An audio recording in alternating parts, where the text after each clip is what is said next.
the hit along the boards. Now in on the net, shoots, and that one is knocked away by Patrick. The puck is driven behind the Panther net. Going after it is Stager for the Monarchs. And a solid hit by Van Vliet in the corner as Temple now controls the puck and breaks out of the zone. Here comes Tell along the boards. He fires one top circle just wide. And here he comes again, the Monarchs' young sensation, Blake Truman. You can feel the electricity in the crowd when Blake gets in his zone. It's Truman in alone on the net. Panther goalie Tony Patrick hasn't had much success. Now it's Little Pistachio, headmanning the puck along the And a boards. thunder is hit by Walhart, sends him tumbling onto the ice. Is spun around by the Panther defense. Jumping on the loose puck is Truman. And Patrick covers up. Himself on the net. He shoots. He What a scores! shot by Blake Truman. There's a scramble in front of the Monarch net. And Monarch goalie Tyler Ross comes up with a glove save. And he's joined by a host of players from both teams. Comes Lawton building up head steam through the neutral zone. Avoids a monstrous hit by Green. And he's finally upended by Bradford with a vicious hip check. Truman over to Shane Thomas, breaking in all low. He shoots. He scores! Time is winding down now in the third period, which is 15 seconds left. The crowd on their feet, cheering on their Monarch. And here they come, their final rush of the game. It's Truman slicing the puck to Lawton. Now Lawton back to Truman as he's taken out of the play. Truman with the puck. That's it. It is over. A one-sided affair by the score, but Temple fought all the way.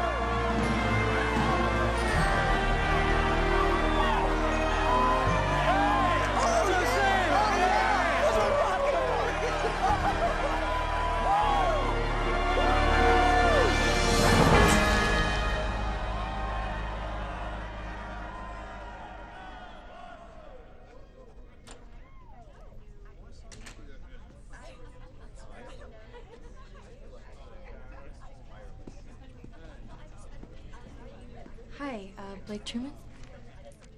Yeah, who wants to know? I'm Carrie Wells. Hope you don't mind if I sit down for a minute. So I see you're a classic lit major. What, are you writing a book? No, actually, I'm with the school paper and I'm doing a story on Madison College's new hockey super jock. Aren't you the lucky one? So, Blake, tell me about yourself. This isn't going to be one of those he was born in a log cabin and walked to school every day 6 miles uphill both ways epics, is it? I have to start somewhere, I'm sorry. Well, let's just skip the trivia and get right to the important part. You know, the how did you get to be so great part. Okay. So where were you born? You know, in order for this to be a really good story, there needs to be some serious empathy between the writer and the subject. Here, I'll show you. Carrie, wasn't it? Classic lit and a steel trap memory. So tell me, Carrie, how's your love life? Excuse me? You heard me. You hooking up with anyone special, right? I don't think that that's any of your business. But it is. You know, the empathy thing. Creating that link between the interviewer and the interviewee. So are you? I was, if you must know. Was, huh? Was it serious? Well, I thought so. Who broke it off? I did. Why? Because he wanted something I don't plan to share until I'm married. What? Classic lit, staggering intellect, but very bad hearing. No, I thought I heard you say you were a, Chaste is the word I believe you're stumbling over. Yeah. Close enough. It's just I've never met a chaste girl before. Really? Well, it just must be your lucky day. Let me guess, I bet you're a believer. And you figured that out with only one question. You're so smart. There he is. What's going on, man? Hey. Don't forget about the chalk talk this afternoon, all right? Oh, yeah, man. I won't. Yeah. We know. We just wanted to get a closer look at your new friend over here. Gary Wells. This is Shane Thomas, Tyler Ross, and Chase Lawton. Pistachio? I'm good, thank you. Guys, I'm gonna be famous. All right. Front page news, Madison Garden. Nice. Hey, I got some pictures of the superstar lying naked on a bearskin rug when he was just a cub. Can I get some copies of those? I will sell them to you. Come on, guys. All right, it was nice to meet you. Bye, you guys. We will see you you in at the practice, ring, buddy. yeah? Take it easy. All right. Count it. Bye. All right, I gotta get to the ring. See you tonight. Will you come to the game later? I wasn't planning on it. Change your plans. I'll score a goal for your story, and then later we can go to Gatsby's and have a drink. I'll tell you all about that long walk to school. I'll think about it. All right, well, hey, just sit close to the ice. I'll look for you.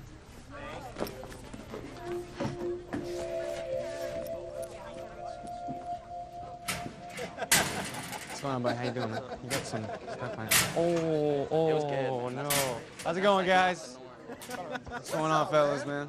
Glad you made it. Glad you made it. Yo, Blake, who's the new squeeze? That's your girl? Seriously, dude, she's really cute. She's got those big baby deer eyes. No. Like I told you guys, man, she's just writing a story on me for the Guardian. All right, Nice, dude, you nice. score more off the ice than you do on, I swear. That's a quote for the article, dude. Take that down. No, not this one. She's a Christian. Bible thumper, pure as the driven snow. Oh. All right, everybody, settle down. Gather around. Listen up. Pay attention, guys. You all played a great game last night, but Temple's a team that bounces back strong after a loss. Tonight's going to determine whether or not we deserve our #1 ranking. Ross. What's up? Enough. Now, this has been a team effort, and we all know that.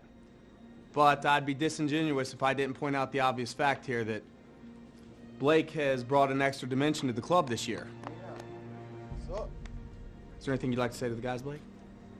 No, Coach, just that I really glad to be skating with you guys this year. Really glad, man. All right, now look, I want you guys to get an early dinner. Be back at the rink by 5:30. 5:30, Shane. First, we're going to go over a few plays for tonight's game. Becky, you're late with the first part of that anthology. That story's due next Thursday. The ad file? I need that want ad file. Hello? Anytime now, kids. Thank you. Becky. Hello? No. I swear nobody knows how to handle deadlines anymore. What are you guys doing tonight? Well, we thought about flying to Paris, but the airport's snowed in. So why don't you come to the game with me then? What game? The hockey game. I don't know anything about hockey. I know the players are kind of cute. Why? I'm doing a story. Good evening, everyone, and welcome to Madison College's Sportsplex for tonight's game between the Temple Panthers and your Madison Monarchs. If last night's game is any indication, we should be in for a fast-paced affair this evening. For those of you who were on another planet or simply missed it, last night the Monarchs sailed to a 6-1 thrashing of Temple. Look for the Panthers to be in a foul mood tonight. They're looking for some revenge. And you can bet your skates that Coach Edwards isn't going to let his Monarchs go complacent after last night's big win. You got to remember 3 weeks ago when Temple took a similar trouncing at Baldwin on Friday night. And reversed the upset the very next night. Oh, I remember well. Let's sit down now. Tonight's clash will be the final game before the Christmas break as the Monarchs seek to hold on to first place in the Western Conference. All right, Harry, which one is Blake?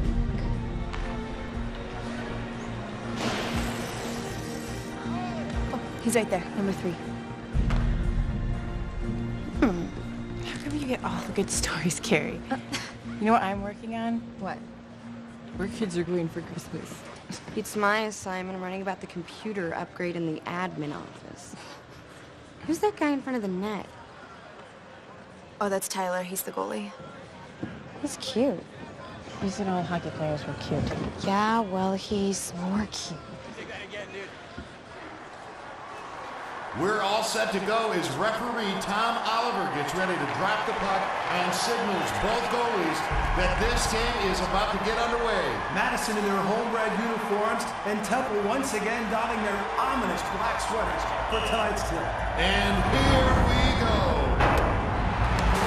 The opening face-off controlled by Temple. And they fail to clear the puck. It's intercepted by Greg Smith wearing number 11 for the Monarchs and driven into the Panther zone. Again, the action is end-to-end as both teams have had scoring chances here in the early going. And now the play is deep into the Monarch zone as Lawton goes back to retrieve the puck in circles around the back of the net.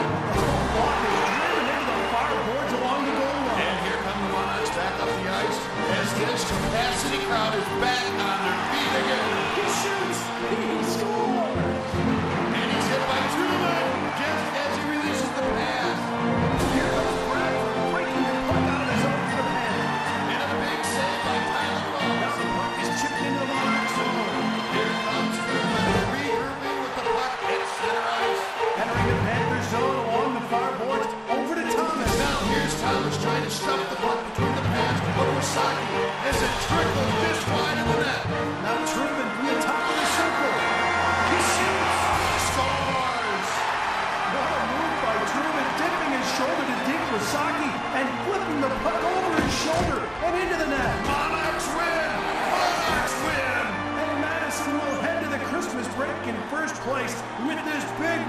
sweep over Temple.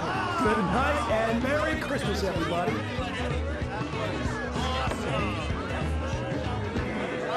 Take these pictures. Take this whole picture. Thank you very much.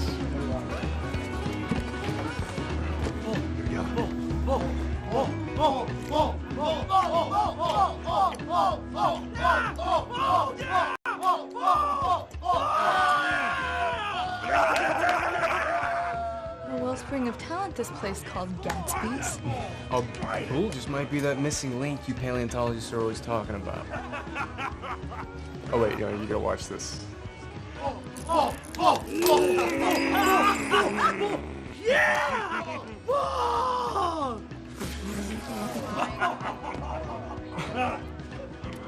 Is that a trick? No, that's for real. I gotta go take a leak. Hey, Bull, baby. Bull. When you go in the bathroom and you eat that little white mint in the urinal, it's gonna taste like bad cottage cheese. Just a warning, bro. I got your back in the...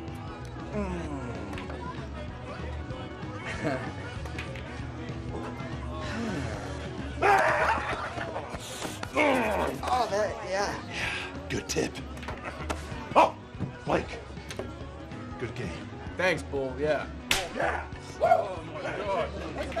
Are you okay? Tyler, are you okay? Ladies. These puck smackers, they're not doing it for you. I know it's true. How about you come over here and have a beer with some real men? Why don't you stay tiny and get out of here, all right? Blake, funny one. You know, hockey, that's a game for fairies. This is so educational. You know, you guys almost make me a believer. Believer in what? Darwin. I mean, you guys actually make me think that some men did devolve from apes. The monkeys. Like from the zoo. That's nice. Very, very nice. We don't even know these ladies. Oh, that. Rita? Rita, Chase, nice to meet you. I'm Shane. Michelle. Nice to meet you. You should ask him to eat a chip. Oh, do you want something to drink? Hey, yeah, I'll have a Diet Sprite, please. You guys want something to drink? I'll take a Coke. I'll have what he's having. Actually, Carrie's gonna change her order to wine because that's what Jesus drank. Thank you. Thank you, Tyler. I am actually aware of this fact, but I happen to like the taste of Sprite better. Oh, can I touch your hand then? Because I've never touched purity before. I say I've been critiqued. Just calling it the way I see it, that's all. Seriously, Carrie, you seem like an intelligent girl. You don't really believe in that religious hokey pokey, do you? Like, that hokey pokey was out the door like bajillions of years ago, right? Like the first stuff in the beginning of the Bible. The Genesis part. The Genesis part, yeah. The heaven and the earth created in 6 days. 6 days, it was a quadrillion at least. They have like a pile of dead dinosaur bones to prove that. Yeah, you believe whatever you want to believe, but religion is only for people on death row or little old ladies with lots of cats. Whoa, yeah. Present company excluded. Thank you. the Bible's a fantasy, like a really old Harry Potter. Harry Potter? Well, I happen to see things a little bit differently. Well, that being what? Well, I believe that science will catch up with the truth of the Bible one day. Doesn't really seem like we're gonna get much interviewing done tonight, so can I talk to you? Well, I guess that puts us in our place about all we know about science. Excuse me. Right, little pistachio? I have a present for you, Michelle. Yes? It's a pistachio. Nobody wants your pistachios, Chase. Always carries them. I always do, don't I? It's his thing.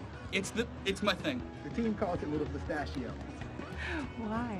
because he's nuts. Not as big as full-grown pistachio. Come to church with me tomorrow. I don't think so. Why not? What harm could it do? I don't know. I don't want to. It's the church at the corner of Lafayette and 3rd. Starts at 10 a.m. and I'll meet you outside. I gotta go, but I'll think about it. I gotta go. I gotta go. Dude, no, whoa. Dude, don't, what? I gotta go. What? No. I gotta meet somebody. All right, man. All right. What's her name? Just tell me your name. Just a little. But have fun on your date. Blake's got more girls than a dog's got fleas, and you can go to the Humane Society and count that. It's a promise. Charming. Hi, bro.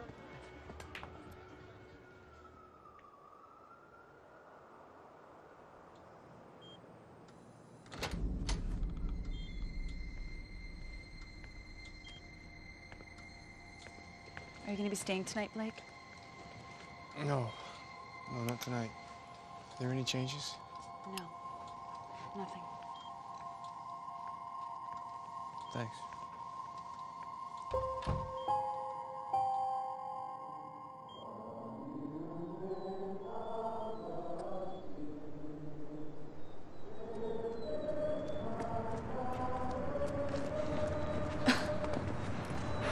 I almost gave up on you. I almost didn't come. We don't bite. Really.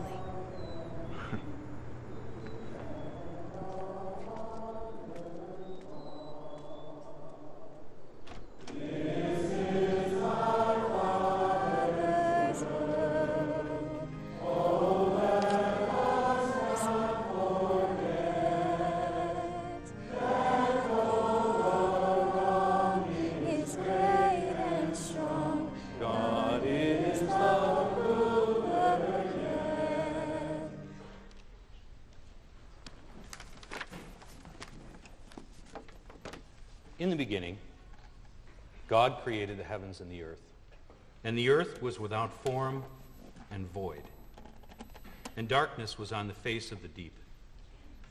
And the Spirit of God hovered over the face of the earth. Genesis is a book that answers most, if not all, of the basic questions of human life. Genesis, in some ways, is almost philosophical. It is the Jewish and the Christian answer to the origins of human life. Almost every thinking person in virtually every culture around this planet has at some point in their lives asked themselves this question: where did the world come from?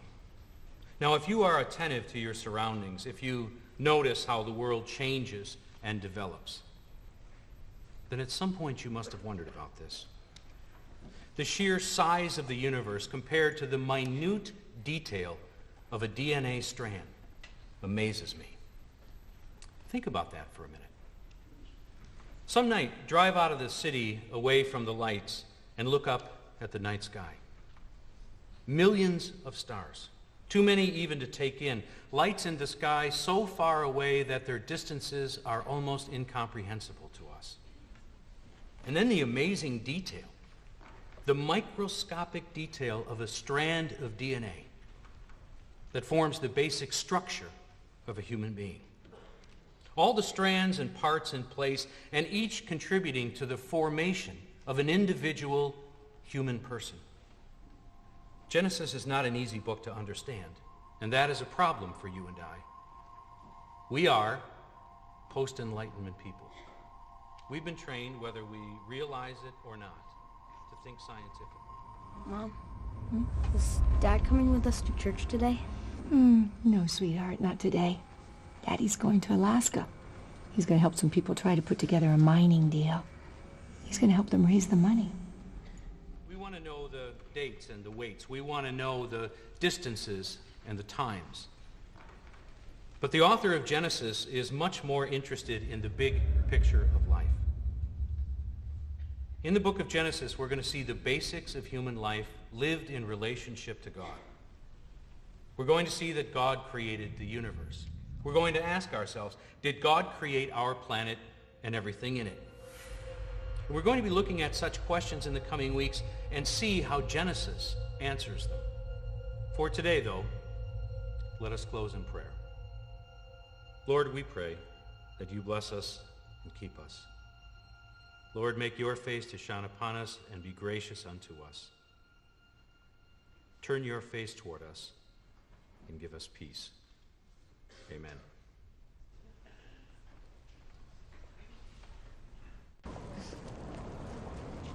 Have you eaten breakfast yet? No.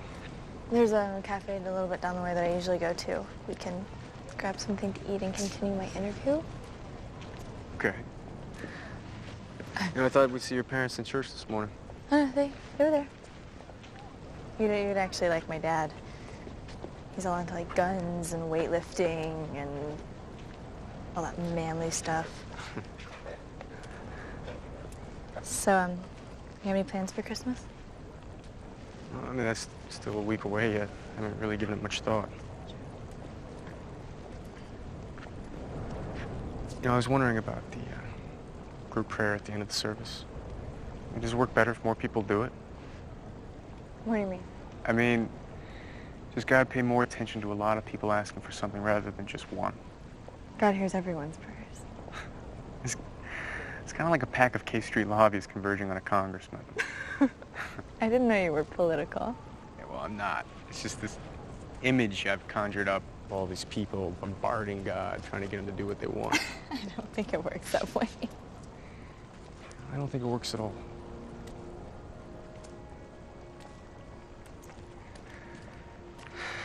So what's your major? I'm a double major, actually.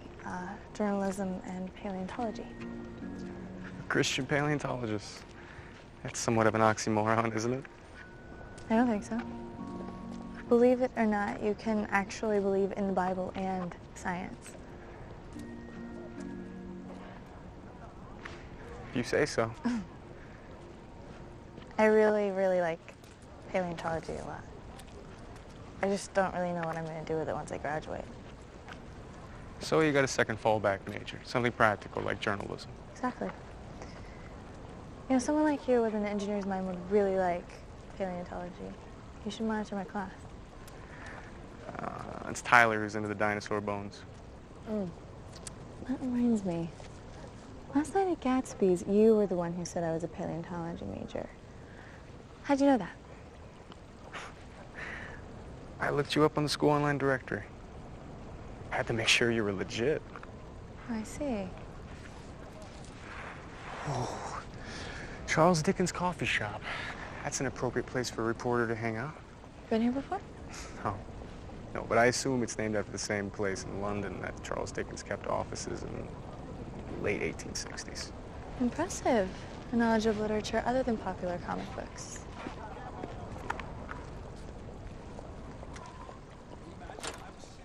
See, if you're not going to listen, then I'm not. No, I'm not going to help you because you're not listening. No, Come on, fine. I want you to meet some done, people. whatever.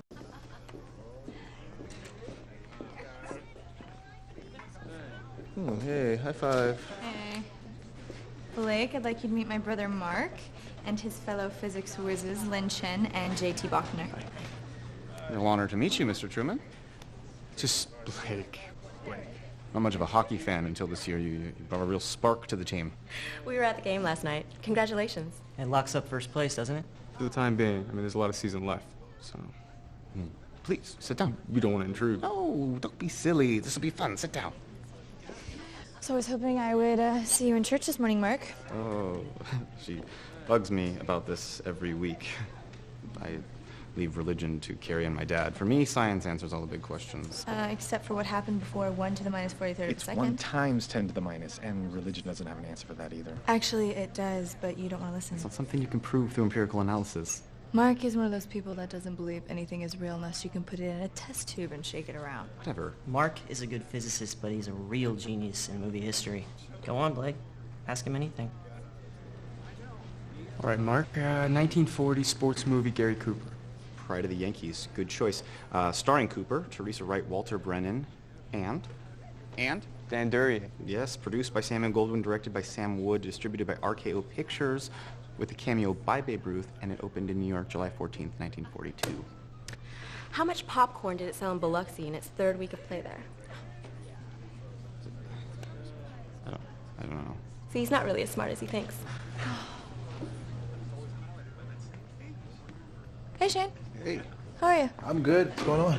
You guys, this is Shane, Blake's friend. Shane, I'd like you to meet my brother Mark and his fellow housemates, Lynn and JT. Hey. It's nice to meet you. Friend of Blake's and also a pretty darn good right winger on the ice. Great game last night, Shane. Thanks. Would you care to join us for some breakfast? Thanks, but no. I just came here, get a cup of coffee.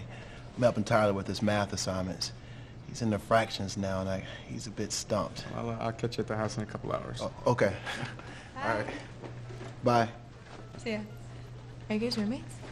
Yeah, he rented a room at my mom's house. Mark, what kind of physics do you study? Astrophysics, minor in quantum field theory. JT is primarily molecular and atomic physics, and Lynn is specializing in general relativity and gravity theory. 3 pretty exciting companions for a New Year's Eve party, right? Oh, hi. Hey, Pops. Oh, hey. Oh, are you? Blake, I'd like to introduce you to my dad. You're... I wanted to introduce you at the church, but you were late. Meet the Reverend Jerry Wells. You look a little different without the robes on. Yeah, you look a little different without your uniform on. That was an interesting sermon today, Reverend. Oh, Jerry, please. And Blake, I'm a huge fan. Carrie tells me that she's writing a story about you. She's trying. I haven't been very cooperative. Speaking of my story, why don't we move over there so I can actually get to work? Actually, I wanted to ask Mark about quantum entanglement and Schrodinger's cat. Come, please. Carrie, you gonna be home for dinner tonight? Yeah, I'll be there at 6. It was nice meeting you all. Good to meet you.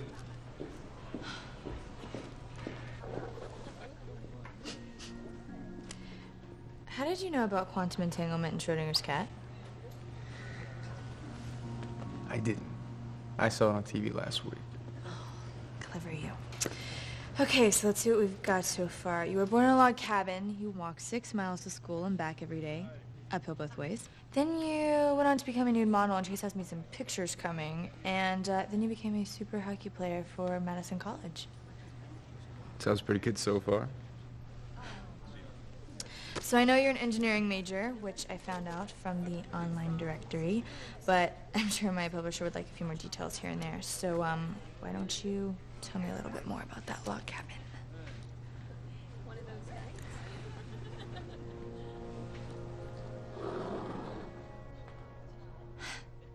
It's all based in Einstein's theory of relativity and time dilation. There's 2 brothers, and one of them is 23 years old, and he's an astronaut. And there's a younger brother, and he's 16, and his older brother, he's always watching out for him. And the older brother is put on the first mission to the star Proxima Centauri, 4.2 light years away. Now, this mission takes 20 years, Earth time. Mark, please, I can't see through you here. Ah, okay, fine. But for the astronaut, when he returns to Earth, only 4 years have passed. So he's like, what, 27 now? But the younger brother who stayed on Earth, 20 years have passed for him, and he's now 36. So now the younger brother is now 9 years older than his older brother, and... How can he be 9 years older than... I'll just tell you why. He's a police detective, and he's turned into one of those tough guy, streetwise, kind of seeing it all kind of cops. And he has to shepherd his now younger, older brother, who has returned to this world that is so far different than what he knew. What do you think, huh? Make a good TV show or not? Younger, older brother? Couldn't it just be that he goes back in time and then he, I don't know, he knows things that other people don't know? They did that already. Quantum Leap, Scott Bakula, he played Samuel Beckett. It was created by Donald Belisario and was on NBC from March 89 to May 93. Besides, you can't travel back in time. But in the starship headed to Proxima Centauri, traveling near the speed of light, time actually moves much slower than it does on Earth during the same time period, and that is time dilation. It's not that time seems to pass more slowly in the starship, it actually does. 4 years pass in the starship, 20 years pass on Earth. That is proven science, and it is true. Come on, guys, dinner's ready. Can we just wait until I see how this call turns out? No, now. I made big ziti and sausage casserole, and I don't want it to get cold. Just put it on the TiVo and record it, Dad. All right.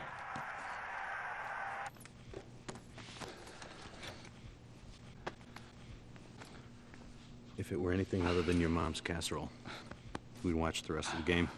Yeah, right. Random verse time, Carrie. Okay.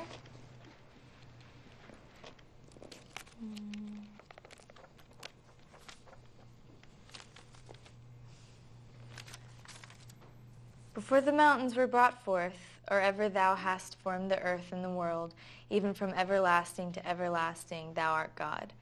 Thou turnest man to destruction and sayest, Return, ye children of men. For 1,000 years in thy sight are but as yesterday when it is past, and as a watch in the night. Psalm 90. Thank you. Let's pray. For these gifts we are about to receive, we give you thanks. Amen. Pass the casserole.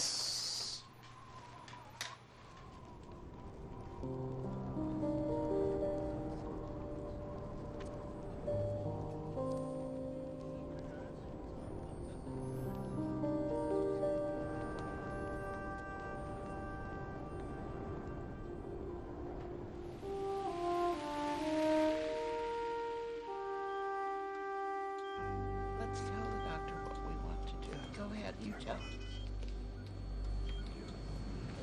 I'm gonna put the time on this. It's already been signed.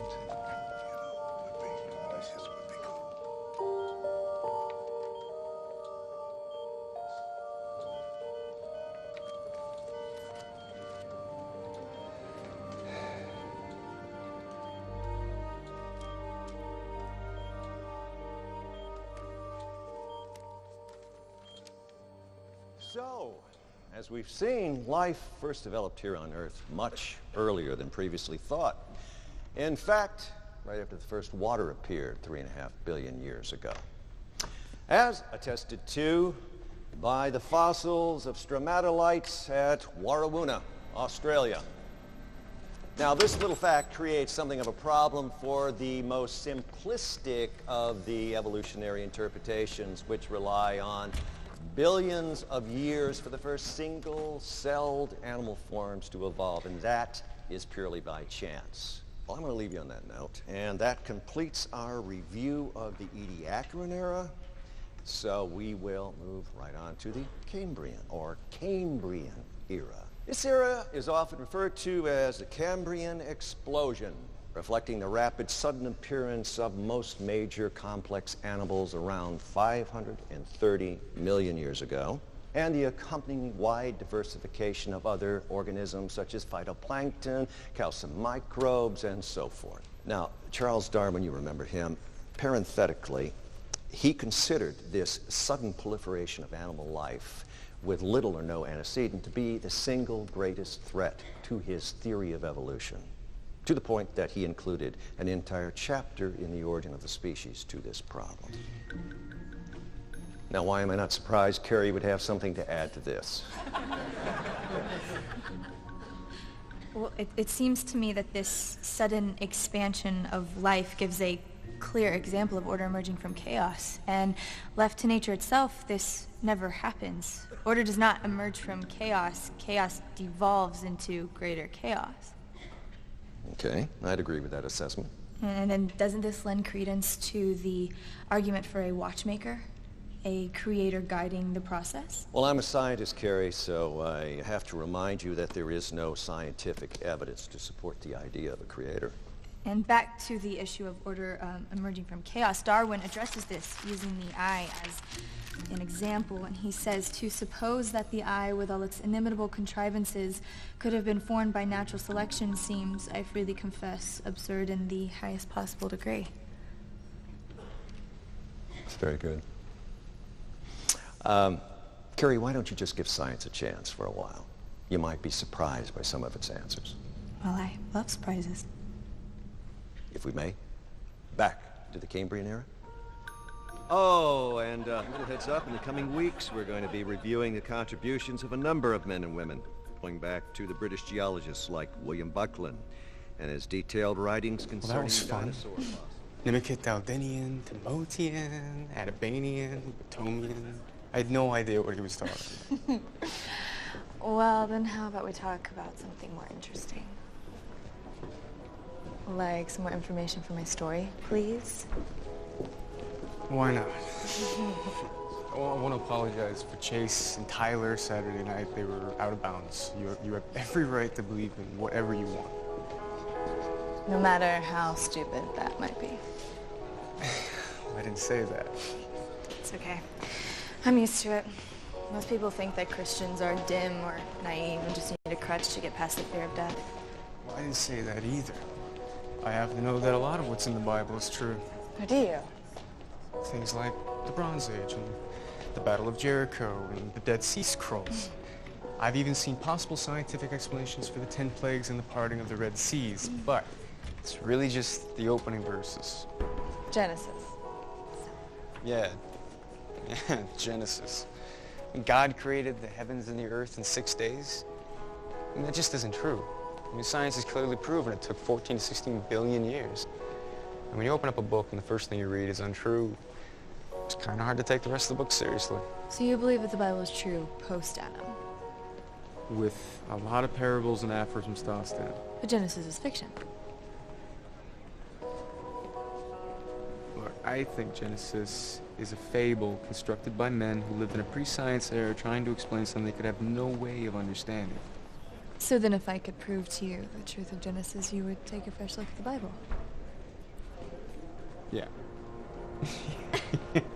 Yeah, you prove that science and Genesis are not in conflict, and I'll reconsider. Fair enough. All right, back to my interview. Shoot. What is your favorite color? Are you serious? I have to have some foundation, okay?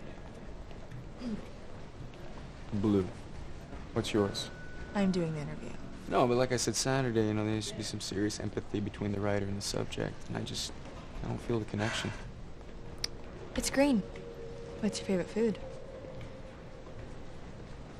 Meatloaf, mashed potatoes, and gravy with green beans. Mine's huevos rancheros. I had them one time on a trip to California. What's your favorite book? And comics don't count. Anything by John Jakes. And you? And the Bible doesn't count. Jane Eyre for the old. And Any Mystery by Sarah Andrews for the new. Favorite actor? Gary Cooper. And for the woman, Vivian Lee. Mine would be Denzel Washington and Janine Turner. Favorite movie? Old or new? Old. Sergeant York. New? Open Range. You? All time. To North Frederick.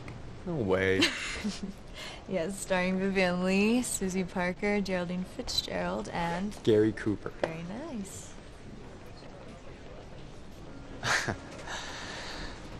Maybe we have a little bit more in common than I thought.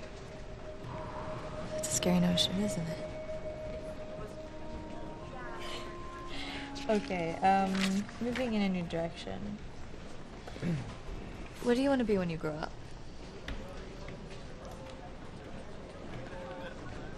World chess champion. That's an interesting goal for a hockey Yeah, well, super that's jock. off the record. I think you're supposed to tell me that before you say it. No, it's off the record. Why? Are you good at chess? I played a couple of times.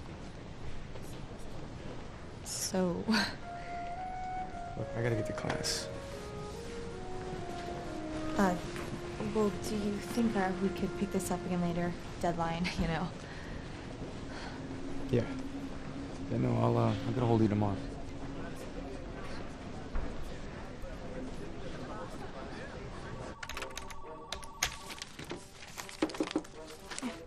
You, want to see me, Tana?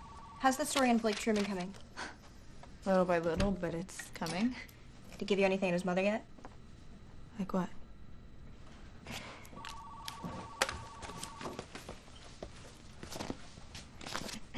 Her name's Beverly. I shouldn't have to do your work for you. Sorry. 45, mother of Madison College's hockey superstar.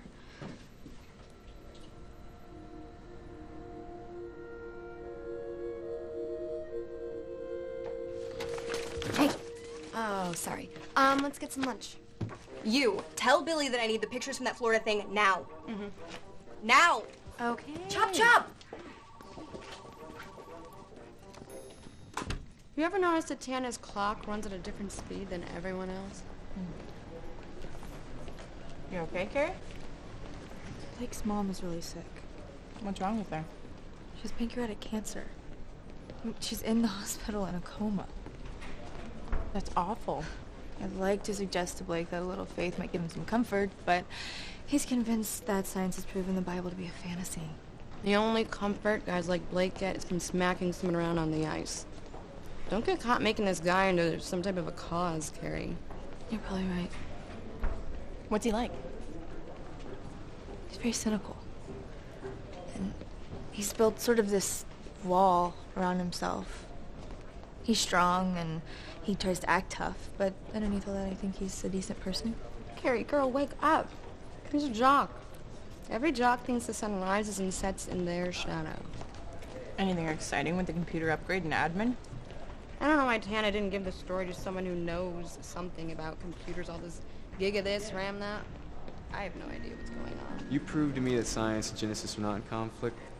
You ever noticed that Tana's clock runs at a different speed than Tana's clock runs at a different speed? Hello? No.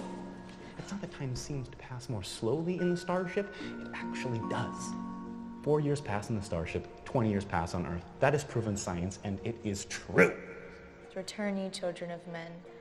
For 1,000 years in thy sight are but as yesterday when it is past, and as a watch in the night. Psalm 90. Psalm 90. Psalm 90.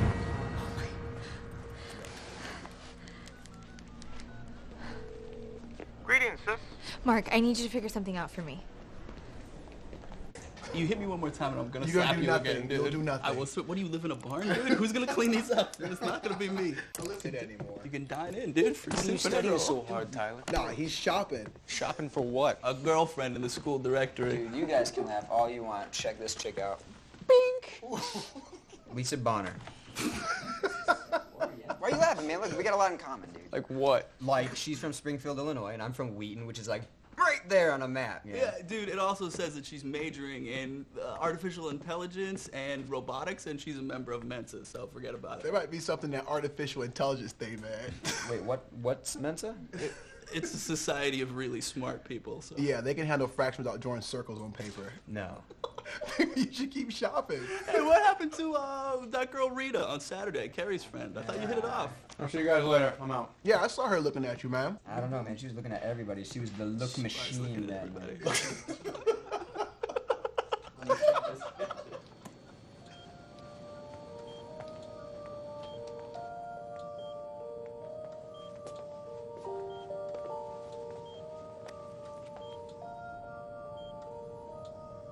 Blake, I'm so sorry. What? I mean, about About what? nothing. No, I mean, Betty, what is it? I thought you knew.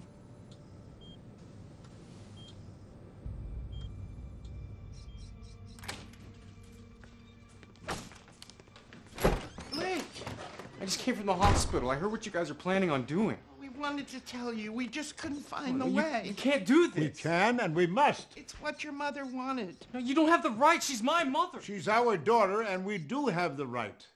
Listen, when she found out that she had almost no chance to live, she wanted to avoid putting you in the position of having to decide what I to want to do. decide. It's not what we want to do, son. It's what she wanted. It is. No, I won't let you do this. Blake.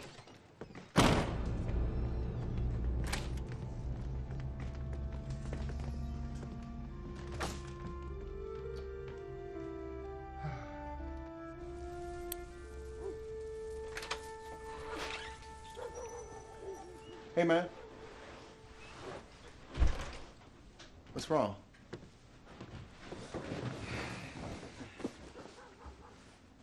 Is it your mom? They say they can take her off life support. Who? My grandparents. Can they do that? They say they can. You need a lawyer. I'm gonna call my brother. Hey, Dalton, it's me, Shane. Yeah, I'm fine. It's Blake. He's got a real problem. We need to see you. Okay. All right. Thanks.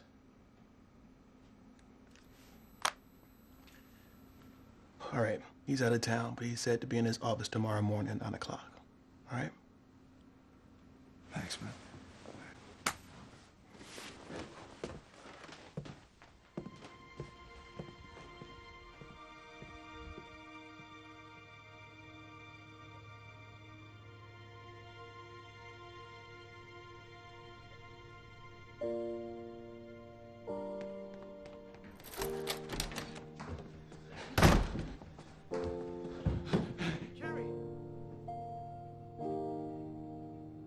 Jerry, wake up.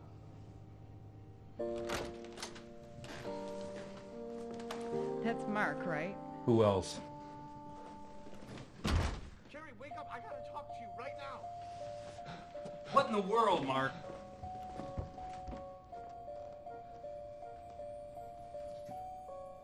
You will never guess what I figured out. I called Dr. Hoffer. He said my grandparents have a patient advocate form that my mother signed. I'll prepare a petition requesting an injunction. Get us into probate court as quickly as possible so we can get Judge Harden. Dalton, I don't have much money. Don't worry about that. No, I want to pay my way. We'll work all that out, Blake. Right now, we need to try to block this. Now, I need you to think back. Think about anything your mother has ever said that would indicate that being taken off life support would not be what she would want.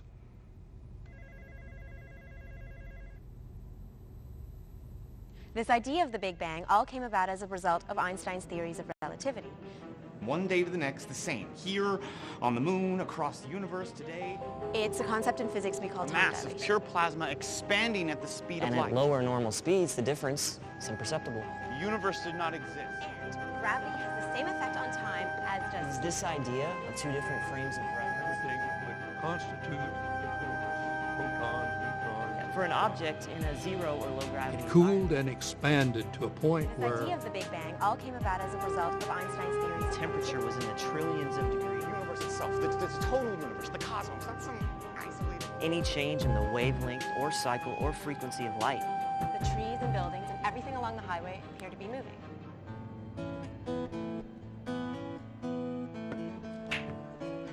So, I found out his cousin is on Jeff Gordon's pit crew. And I asked him to get us a couple of pit passes for you and me. Of course, I told him you'll be happy to drag the car around the track by your teeth a few times. Sort of a promotional thing. What do you think? Blake, you haven't heard a word I said, man. Sure I have. Okay, so you're going to do the thing with the teeth then. Man, we can't do anything until we hear back from Dalton. Just try to relax. No, you're right, man. You're right, but... I know. So, I need you to do something for me. Anything. All right. I need you to call Carrie up and invite her to the karaoke bar tonight. Why? Well, you know how Tyler and Chase have been kind of hard on her, right? Well, I got something for her to make amends. What? It's a surprise, man. Come on, do me this favor.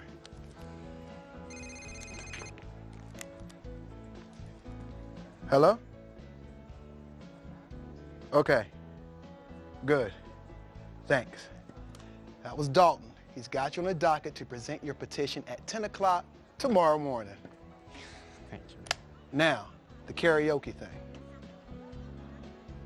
So this sets up the relative positions of the parent starship and the survey craft in respect to the event horizon. Uh-huh. But Hello? we might want to establish that this is a point of no Hi, return, Blake. how quantum mechanics suggests black holes. Yeah, I know what it is. Hawking radiation, or maybe how a black hole can be observed through an Okay. interaction with other matter. Can I bring Michelle and Rita? Massive and micro black holes. Cool. Well, me either. Okay, bye. Oh, no. I have to go. I have a meeting with my academic advisor. See ya! Adios. Come on in, Carrie.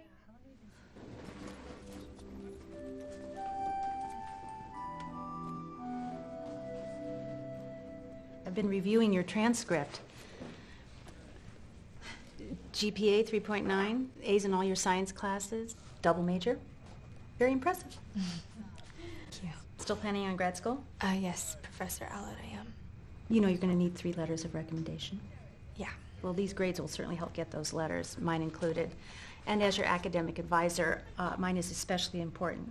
But I must tell you that I have some reservations. Reservations? Well, I notice in here that you're not very active on campus. The only extracurricular organization you belong to is Young Life College. That's a religious group, a Christian group? It's a non-denominational group, yes. And then you live at home with your parents. Your father's a minister in the local church. And you are quite outspoken in support of your Christian beliefs and your notion of absolute biblical truth. Carrie, we live in a postmodern world. You have the right to believe anything you want. You know, there is no conflict between science and God. There is no issue between is there a God or isn't there, or be it a Christian God or a God of any other religion. It is simply irrelevant. You know, the only reality is the reality that each of us perceives. That's what's great about living now, you know, in this era. There are no absolutes, there are no restraints, there are no restrictions. The only truth is subjective, a truth that each of us believes and that works for each of us as individuals. Now, I have no issue with your father being a minister. I think that really he serves a very important function. By giving the common folk, you know, something to fear and some sort of hope of salvation to cling to, he sort of keeps the masses under control. As Voltaire said, if God did not exist, it would be necessary to invent him. This absolute biblical truth that you speak of with such a passion, I sort of see as an insult to those of other beliefs or to those who don't believe at all. It's also insulting to the very intelligent men and women who have come to understand that life evolves through random mutation, not through some, you know, divine transcendent intervention. This absolute biblical truth of yours, Carrie, simply does not exist. All right, well, let's talk about college. Now, you really must understand that more important than a college teaching some sort of specific craft, it's more important that it teaches young men and women to serve as leaders in the New World Order. Leaders who understand postmodern thinking. Yes, exactly. Carrie, I mean, you have a chance to become part of something really important here. I mean, your time on campus can open doors to the ranks of the cultural elite and the leaders of the country. All you have to do is become a little more active in college affairs, you know, and mix, accept the views of others, and, you know, put aside this notion of absolute biblical truth. When I was a child, I thought like a child, I talked like a child, I reasoned like a child. And when I became a man, I put aside my childish ways. I didn't know you were religious, Professor Allett. What do you mean? Quoting 1 Corinthians 13:11. I'm not religious. You don't have to be religious to know the Bible. Then it's Sun Tzu. Know your enemy? Oh my gosh, you think that we're your enemy? We are trying to help you. You believe that, don't you, Carrie? We are trying to help you. Of course. Carrie, you have such a passion. It's a wonderful thing. It just needs to be redirected. You must accept the reality of the postmodern world. There is no truth. Truth is relative. Reason and rationality are social biases. All lifestyles, religions, and worldviews are equally valid, and the only real sin is that of criticizing someone else's views or moral choices. Think about what I'm saying, Carrie, and put aside the childish ways. Carrie, don't let this adherence to something your parents might have believed stand between you and a wonderful life, between you and a career, between you and the opportunity to serve as a member of an elite group and to help shape a brave new future. We'll plan to talk about this a bit more next week, okay?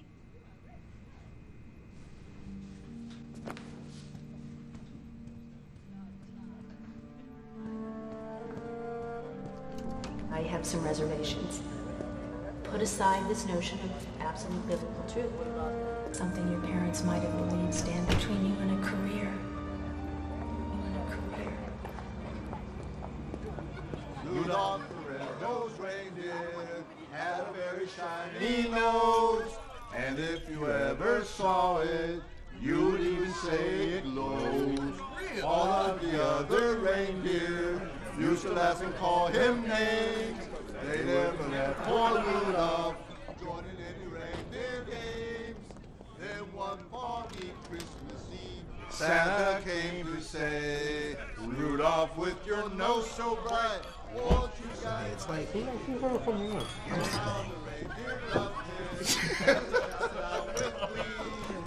Oh, come on, man. You remember my friends Rita and Michelle? What's going on? Shane, what is the surprise? Oh, just be patient, be patient. I'm so anxious. Well, you're not gonna sing, are you? That I am.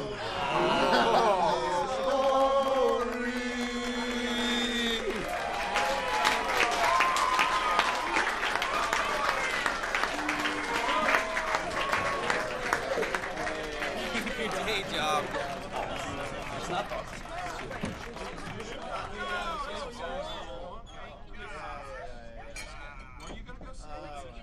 No one seems to notice the man beside the road. He was just a ragged soldier out there in the cold. But he seemed to have a purpose only known to him as he walked along the streets that night to the town of Bethlehem. In his head he held a memory of all the wars he known. In his hand he clutched a medal for the bravery he shown. But the weight of every battle he carried in his heart. But his eyes were clear and searching for a manger in the dark. Some are born for greatness, some are born to fall. Some are bound to be forgotten, like they never lived at all. But we're all born to know him, stand before his light, like a soldier who found the king tonight. He had marched for politicians, served under their command. He had fought for all the causes he did not understand. But something deep inside him now that led him on his way, with a single star to guide him to where the baby lay. He stood before the Son of God to come to pay our debt. He smiled up at the soldier that the world will soon forget. He held up his medal and said, "This for you I bring." Then he swore allegiance to the newborn baby king. Some are born for greatness, and some are born to fall. Some are bound to be forgotten, like they never lived at all. But we're all born to know him and stand before his light, like a soldier who found the king tonight. Oh yeah, like a soldier who found the king tonight.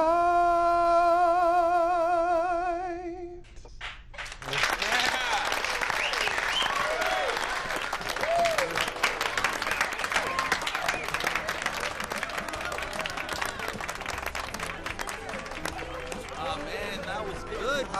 Thanks, man. It means a lot. I appreciate it, bro. Thanks, man. Shane, that was so beautiful. Thank you. Thank you.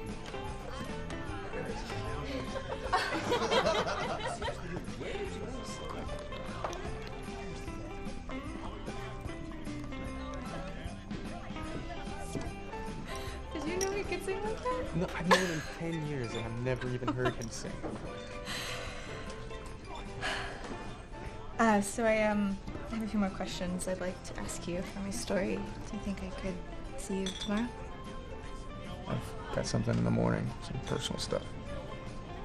Is it with your mom? Why didn't you tell me? Because it's a personal matter and it's not something I want in your story. I wouldn't put it in my story if you didn't want it there, Blake.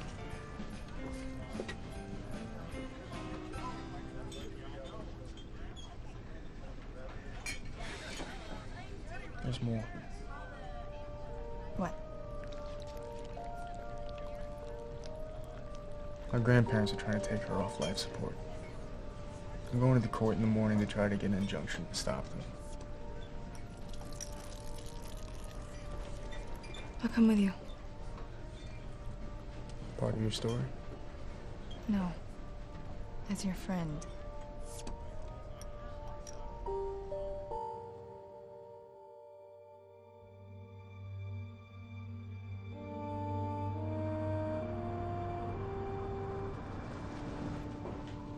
We're meeting Judge Hardin's court clerk in the conference room, A. Relax. Don't say anything. Just follow my lead.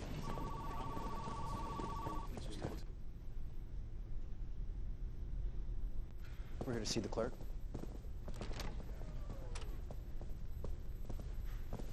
You two stay right there, okay? Mr. Thomas? Yes. Please, have a seat.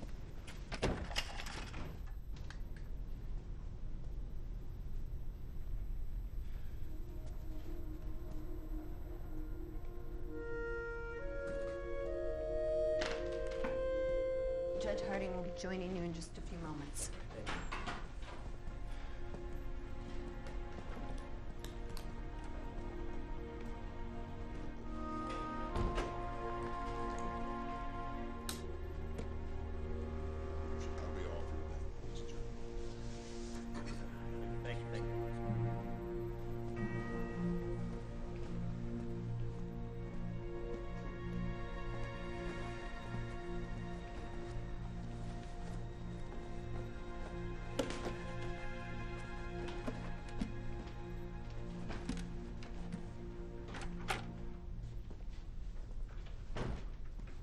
Keep a seat, keep a seat.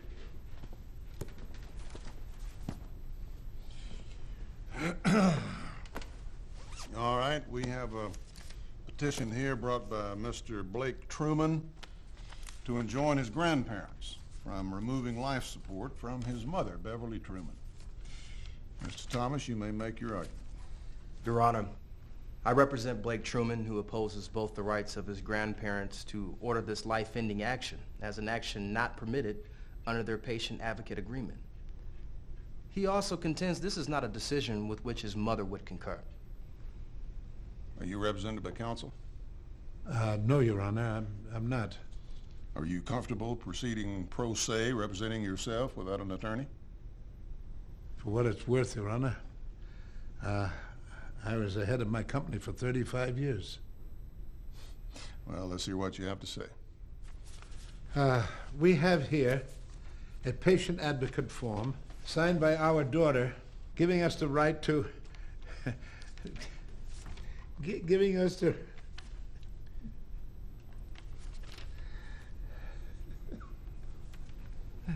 Giving us the right to take her off life support, Your Honor. She came to us after she was first diagnosed, and she knew that there was very little chance of her recovery, and she didn't want to be a burden to her parents and to her son. Mr. Truman, do you have anything to add? Your Honor, Your Honor, my mother would not have wanted this. She was always a fighter and would never give up like this. And the idea of her being a burden, it's just not true.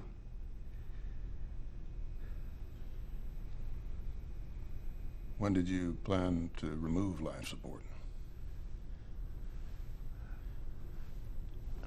After Christmas, on the 28th.